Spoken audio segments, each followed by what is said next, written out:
So when you give them an opportunity to handicap themselves, who's the handicapper?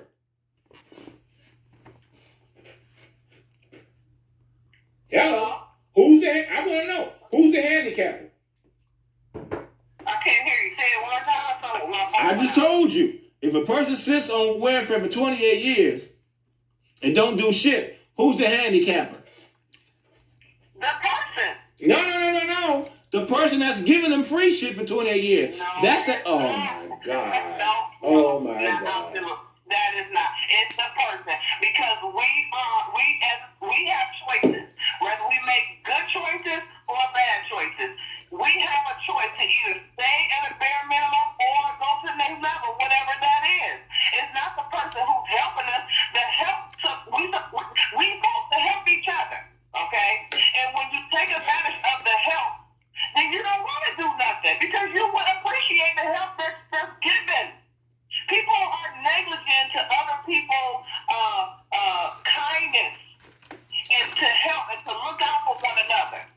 Soon as we neglect that and disrespect it and don't appreciate it, the help is gone. So women and men who take a system in any way, shape, or form and abuse the system is either what? Slipping away or they don't get as much because you're abusing the system. That's not supposed to happen. The system, whatever that is, however you are getting help, whether it's financial aid, grant, you don't abuse that. That's to help you get to the next level. So it's up to the person who are getting the help. And everybody in this United States of America, okay, gets help in some type of way. And if you abuse the help that's given to you, you're not going to get anywhere. That's just that's credit. Now, see, we just speak about credit. When you go to a car lot and they say, what's your credit score? And it ain't all that good. You know, you need a 700, you only got a 500. That person can help you and say, you know what? I can help you deal.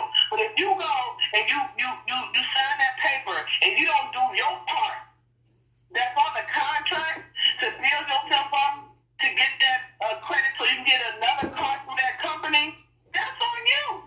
That person gave you the help to get to a better car or a better credit score. But we abuse it. Oh, I ain't paying the car. Nope. Oh, you didn't crash the car, so now you can't fix it up. Okay, now you in deeper trouble. So now this finance company, you know, the car lot people, is not going to deal with you anymore because you neglected the help that he was looking out, you know, to give you in the first place. That's the same thing. That's what everything. That's government assistance, grant. I'm going to repeat that. Okay. If you want to say food stamps, if you want to say housing helped a lot of people get from off the streets, the cold. There's nothing wrong with that. Now, if the obligation, once they get the help, that one of the obligations to keep your house clean, do not damage the property, pay your rent on time, keep your utilities in your name, and so on and so forth. If you can't uphold that contract or the help that was given to you, that means you're negligent and you're not doing your part. That part is for me to give to you to come from above the streets so you can have a better place to live and to lay your head and to eat and go comfortably. And now if you want a bigger house, then we can talk about that too. But start off like this and show me that you have effort into the help that I'm giving you so you can grow to the bigger house. But people don't do that. Why? Maybe they don't want to. Maybe they aren't comfortable on where they are. And some people choose that life or that sign or that option. And that's okay. It has to be okay. You can't change no one if they settle for and they, you know, and they're good. You can't. But don't say that the government assistance in any way, shape, or form, whether it's financially, you know, food, subsidized housing, however, that person who is getting any type of assistance from the government, we supposed to take that. Okay, if we need help, we supposed to take that help and turn it into something that's going to be greater later. I just don't agree that any type of financial help coming from our government is to design to harm us. We harm ourselves. We are our own enemy. That's it. Just like how these gun regulations is getting out of hand, they only want, some people saying, oh, they only want guns for the white people. We can't protect ourselves as a black culture. That's not true. The first thing you see, somebody shot somebody because first of all, you didn't try the gun illegally. You carry it around illegally. You don't have a permit for it. And you using the gun to go harm someone. So they trying to regulate crime. And what's wrong with that? What's wrong with trying to have stability and a better way of living? What's wrong with that? All of that's the same thing. We can't sit up here and say, oh, it's just for them and not for us. No, we do it to ourselves as a people. Now, I'm not naive to the situation. And I'm not going to say, oh, there's no racism and, they don't get $1. We get $1 more or $1 less. I'm not saying that because I know that's still true. Okay? And I have experience where person student got more than me. So I know it's still there. But I try to control certain things in my life as God allows, I guess, because I can't do everything. But what I'm saying is, if I take sometimes from our government, I'm going to use it to the best of my ability, not negligently and not disrespectfully. And I'm not going to just sit on my ass and say, oh, I can apply again, and they're going to give it to me again. No, I might not be that lucky. So we abuse as people, not black, whites, and all other cultures. As people, we abuse what's for us. And that's just what it is. So, financial aid, you got doctors and lawyers making big bucks. Financial aid is from the government. See, they use that to help you get the big bucks. And that's up to the person. Because people take financial aid and they do other stuff with it. They go buy cars or they drugs, this frivolous, they just all over the place when they the free money, or they don't have to pay so much towards they jack off whatever's left and don't actually go for what they need to go for because they do other things. So I don't think, in my opinion only, I don't think government assisted in any way, shape, or form is to design the people of hardships. It's up to that person to figure out, hey, I want to do better. If I can do better and get a little help, I'm going to do that. But we get comfortable, and it's real easy to get comfortable. You don't have to work. You can do the bare minimum and still get experience.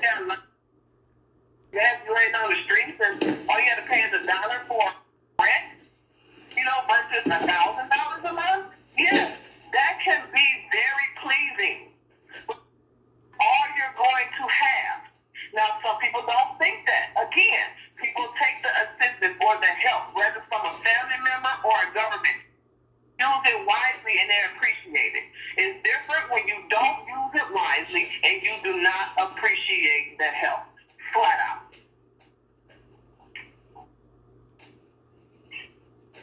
Okay? I was just listening. I mean, that's really it. That's really it. So, going back to, women paying all this money for their hair and beauty products and stuff like that, when they can actually save more money, and grow their hair out. We're taking all this money, like you said, for other things, and we don't have a participant. We don't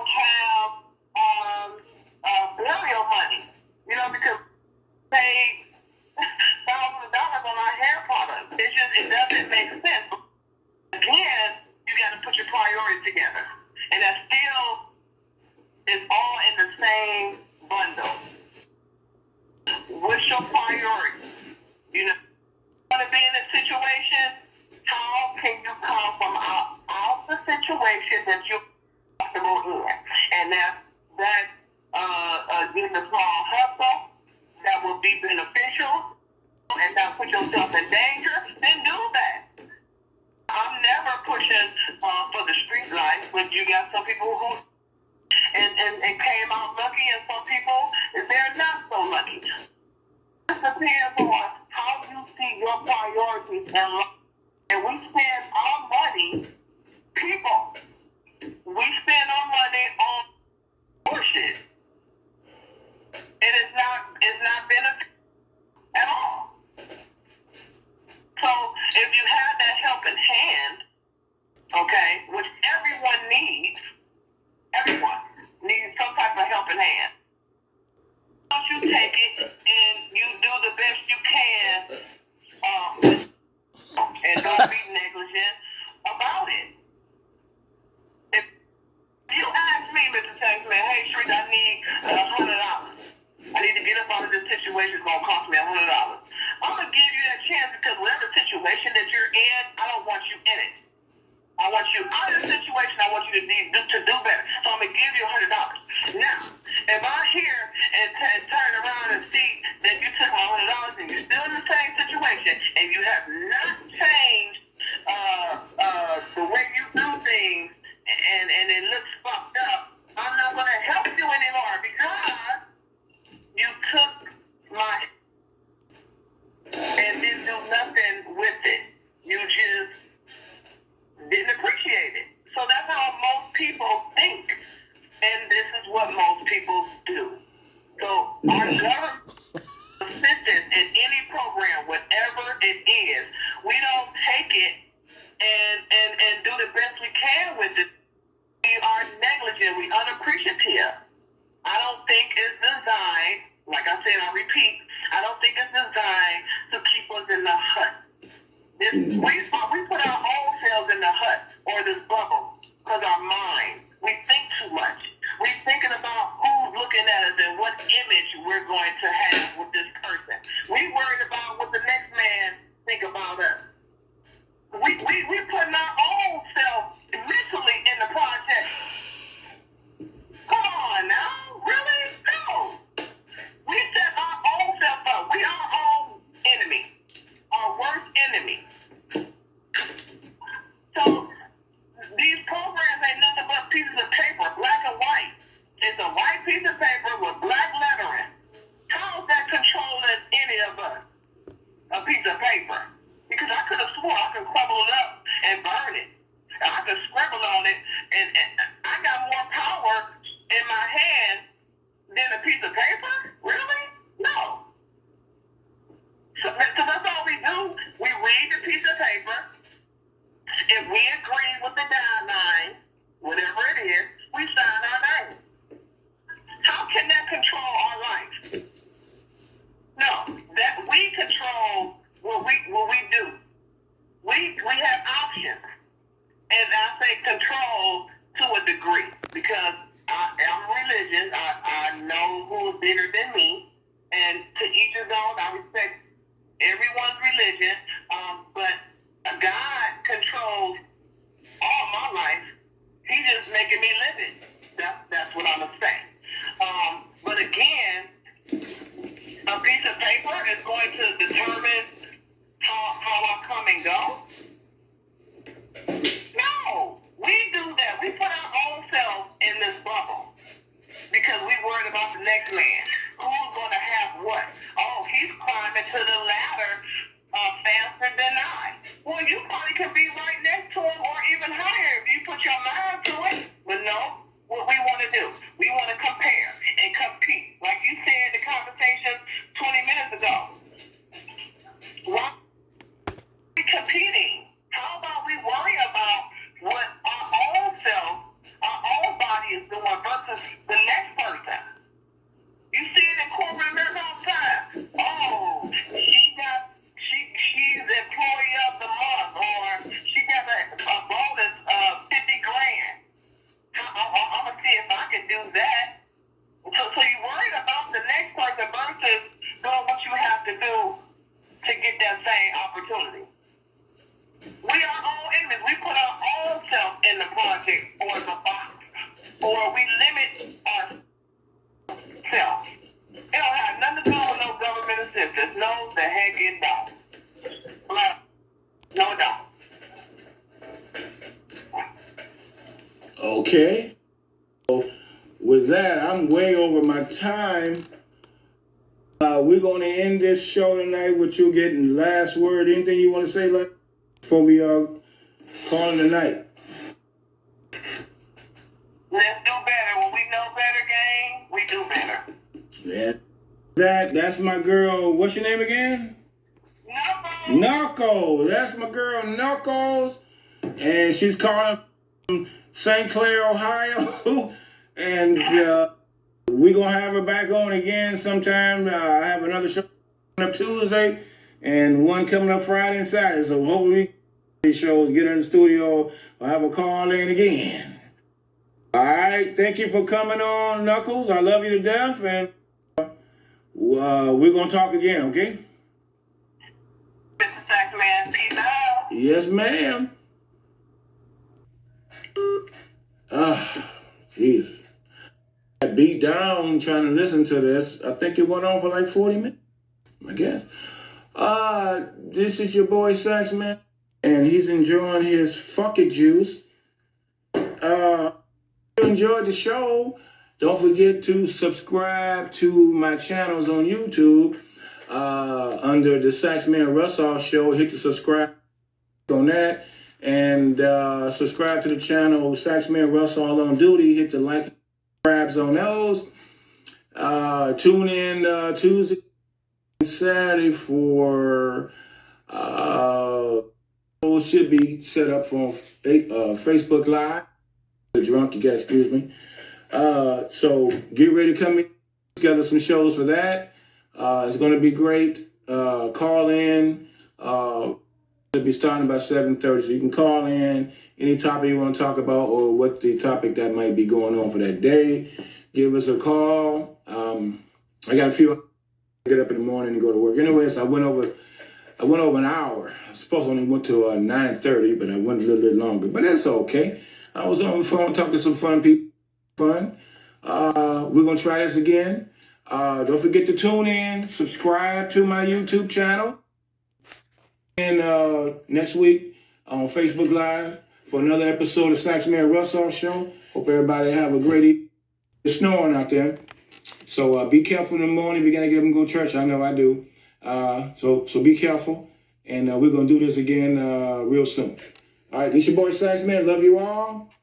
Take care of yourselves. All right? Later.